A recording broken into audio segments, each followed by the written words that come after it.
Hello. Today I just wanted to um, touch a delicate topic of cheating in chess. Mm, I don't want to call it a lecture or anything. I'm just sharing my view on this problem and so on. So I have a lot of thoughts on different things around chess. So that's the one that is probably very, um, very big and very important. So with all this COVID stuff around the world, the internet chess became really popular lately. There's a lot of tournaments with real money on these big platforms that happening quite often. And overall, people started to play much more. I could really see the platforms that I was usually playing on and see the number of people playing there that compared with the pre-COVID era, as it's called, increased drastically.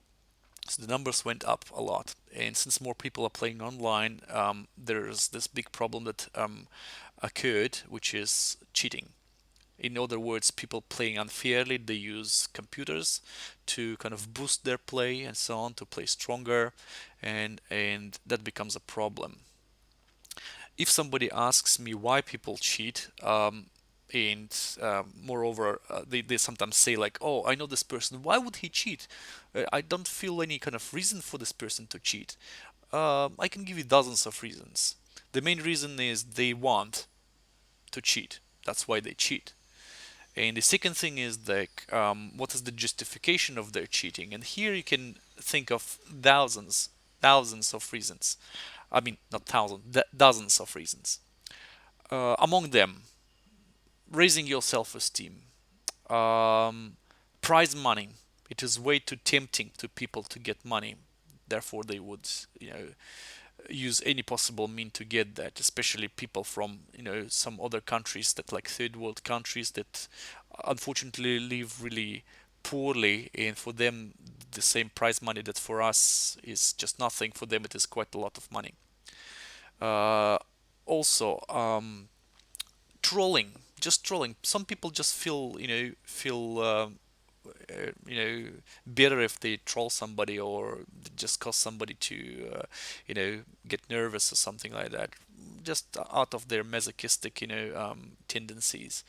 um, a lot of different reasons they could be combined together or whatever. So the reason for cheating is not actually a problem. If you look at the statistics, how many titled players chess.com bans during every month, that's just enormous. So titled people, known people whose names are actually known, cheating.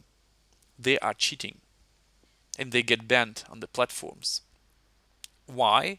Because probably they don't understand how the platforms catch cheaters, and they think that they are smarter than the systems, and they maybe can outwit the algorithms.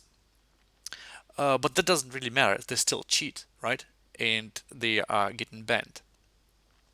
So you see that even the people who are sometimes, which are sometimes really respectful, well known, they could be tempted to use engines to strengthen their play. Uh, so that's not about the reason, right? People want to cheat, so they cheat. Doesn't matter what stands behind that. Now, for me, it was really surprising to learn that many top grandmasters, because I was participating in some discussions on Facebook, for example. So those grandmasters don't understand the statistical methods of cheating detection. They think that you can just look at the game and determine whether a person was cheating or not. And um, among the grandmasters, not all of them, obviously, but a lot, there is such a common opinion that um, only the top players can actually detect whether somebody was cheating or not. The fact that we have Stockfish, which plays much stronger than anybody on Earth, as the protein um, player, that doesn't really say anything to them. Uh, but computer assesses everybody's play much better. That's why they are better than people, than human. So the grandmasters of whom I'm speaking, they don't accept the statistical analysis, which is I will talk in detail slightly later on in my speech. They don't like that, and they said I looked at the games of this person. I didn't find any cheating in there. To me, that sounds strange because what were you actually looking at? Some computer moves impossible to be comprehended by regular people, regular chess players, or weaker chess players? Obviously none. The cheaters who are not too dumb to cheat, they don't go by the first line or first lines of the computer. They just glimpse into the computer and probably play the rest of the game themselves, or they use the computer really little. So you won't find any brilliant combinations in those games. All the moves will be pretty much human-like, but that's not what we are looking at.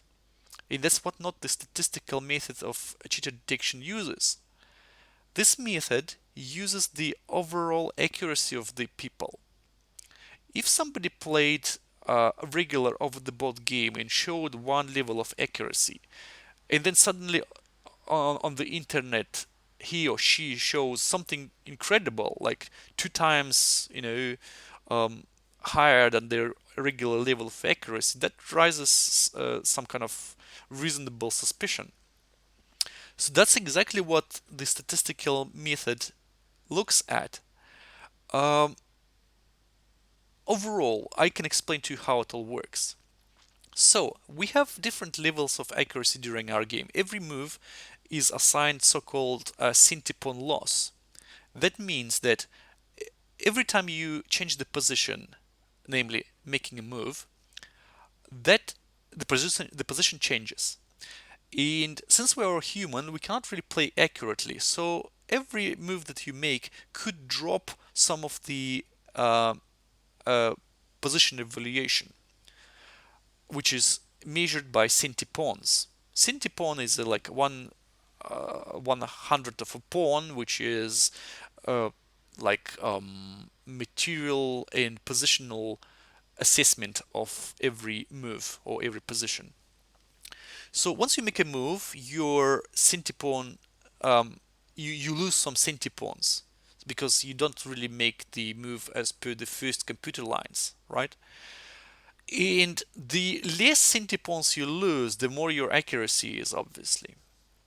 We can assess different levels of accuracy, namely like how many blunders you made, how many slight mistakes you made, how many inaccuracies you made, and how many moves you made without any losing any position evaluation. Like in a certain kind of range. So assessing those levels of accuracy, you can clearly see that somebody doesn't make any blunders at all during a game. If that's really suspicious, if the level of play of two players is equal, like two grandmasters of say 2600. If one of them doesn't make any mistakes online, that's really suspicious because playing Blitz game, you expect people to err. We are human. We can blunder. We can, make inaccuracy in hurry and so on and so forth. So, sharp increase in your accuracies looks really suspicious. One must say, like, well, one could play a brilliant game, and the level of accuracy could be close to the computer one, or let's say Capablanca. I says Capablanca's play, and what do you reckon? Is he also using computer methods? In this case, he doesn't, and his level of accuracy will be far lower than the computer one. Okay. Uh, as to somebody who played the game of their life and had the high accuracy, that could happen too. Statistics say that there is a possibility for such play, but the possibility would be so little that it could be neglected. If you showed along hundreds of games one level of accuracy and suddenly in 10 games your accuracy jumped higher than usual, that looks suspicious. Uh, some can say like, well, you could learn hard, you study hard, you learn new things, but you wouldn't expect a high jump in your level of performance anyway. One game, okay. Two games, okay. Three games, probably no. Four games, definitely not. The probability the probability drops drastically with every single game you played at higher level of accuracy. So forgive me for getting all of those technical details in, but that's the essence of the statistical analysis. So I know that statistical analysis also have some drawbacks, and it's not always assesses somebody accurately. But face it, that statistics, which is purely math, which is based on the engine's evaluation of stockfish, of your play or somebody else's play, is much more accurate than some top grandmaster looking at your game. Would you agree with that? Based on the assumption that the engine actually plays better than any grandmaster. To me, it will be logical. Now, somebody says, well, still, there could be a probability that you are wrong. And that's also true. However, that will be still better than somebody else looking at the game and saying, I didn't find there anything of cheating. And face it, once somebody of the grandmasters looked at the cheater games, they didn't find anything peculiar there. They couldn't really assess at the background every level's accuracy or how many accurate moves somebody made. They were looking for some kind of, really strong moves that are not really a regular person are not capable of playing, right? So here is the difference. Secondly, statistical method is unbiased. It doesn't take into account your emotions. It just says the things that they are. It is up to you to interpret those results. About emotions, again, if you compare it with the Grandmaster's assessment, some of them are friends of somebody who was accused in cheating, and they would look into the games and obviously they would say, like, I haven't found anything. Not just because they didn't find anything, but because they might say, well, look, he's my friend. Why should I accuse this person? I would defend him, right? I don't even know, guys, how you were assessing this stupid statistical, evaluation of the games. I don't even understand that, first of all. So I don't even want to look into that.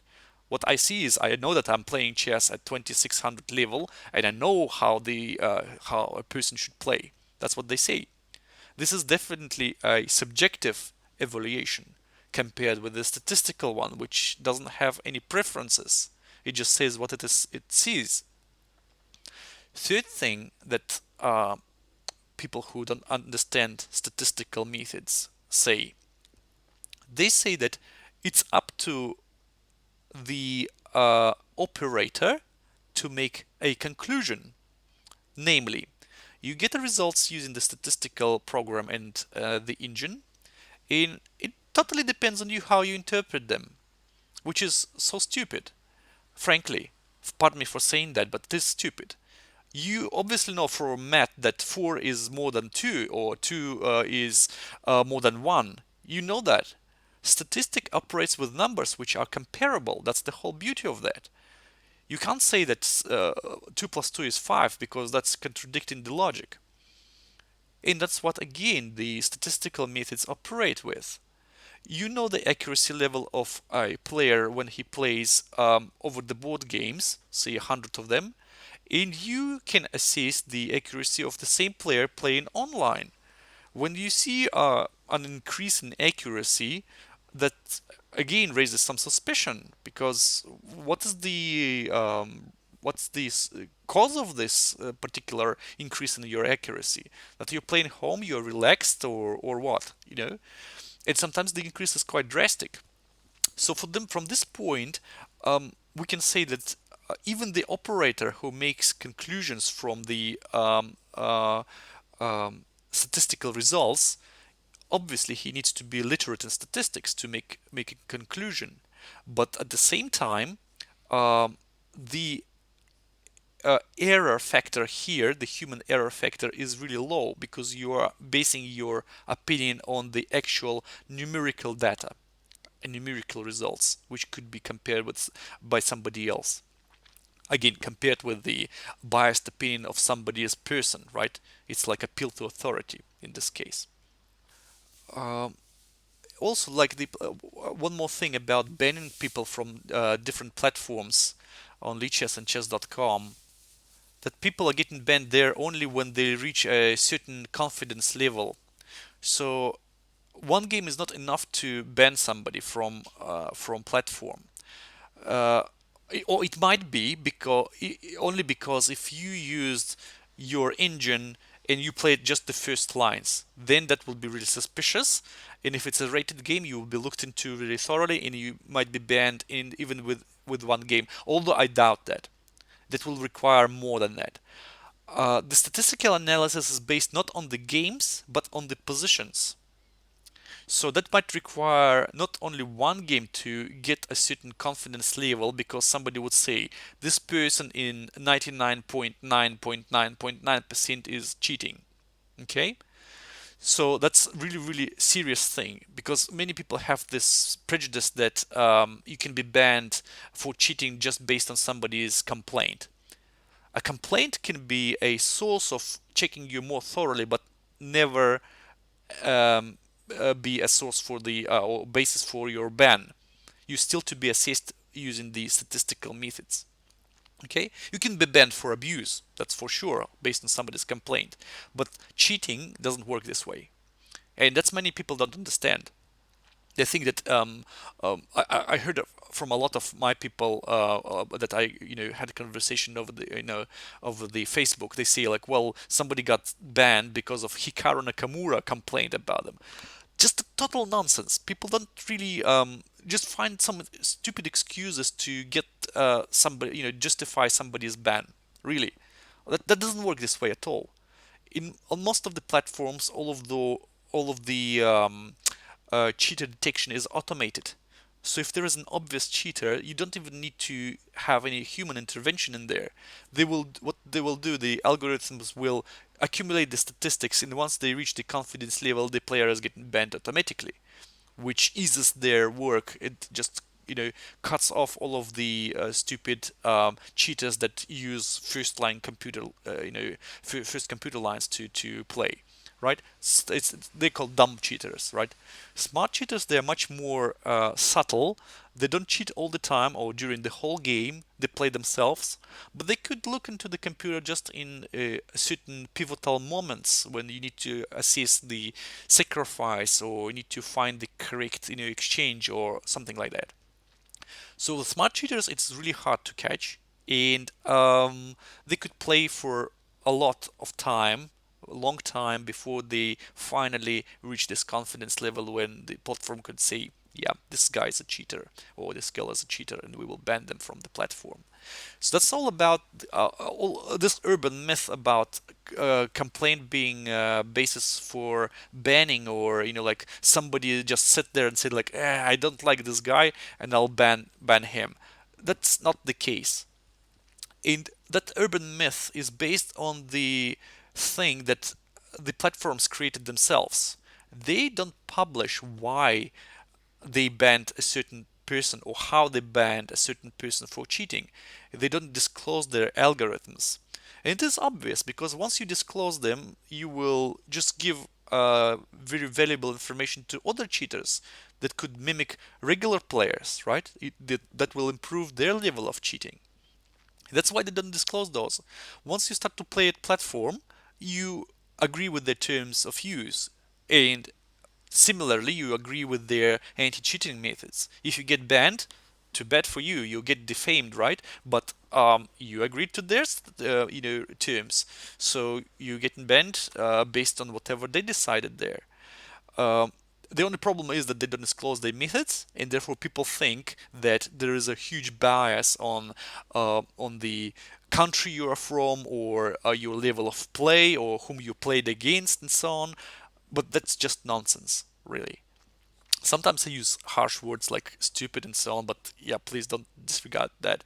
You know, it's just for from a little bit of emotional approach to the topic. So this thing about being banned on somebody's whim, they're totally baseless. That's not. What's the interest of somebody from platform ban you? Frankly, none. And the other thing, interesting thing is that how do I kind of try to clean my name if I got banned? I can tell you, probably there is no way, because the platforms are trying to get rid of false positives as much as they can. So they can't really ban you if you cheated in like one game or something like that. So they need to reach again this confidence level to be 100% most like close to 100% sure that you are cheating, right? Uh, Other thing, they the platforms usually don't only look at your accuracy level but also at your timing. And that's really interesting because timing is really hard to control. You lost on time, you didn't control your time really well. Two parameters, your accuracy and timing, are really hard to control together by a player, especially if you don't play yourself, if you use a computer. That's why a lot of cheaters probably hate games without increment.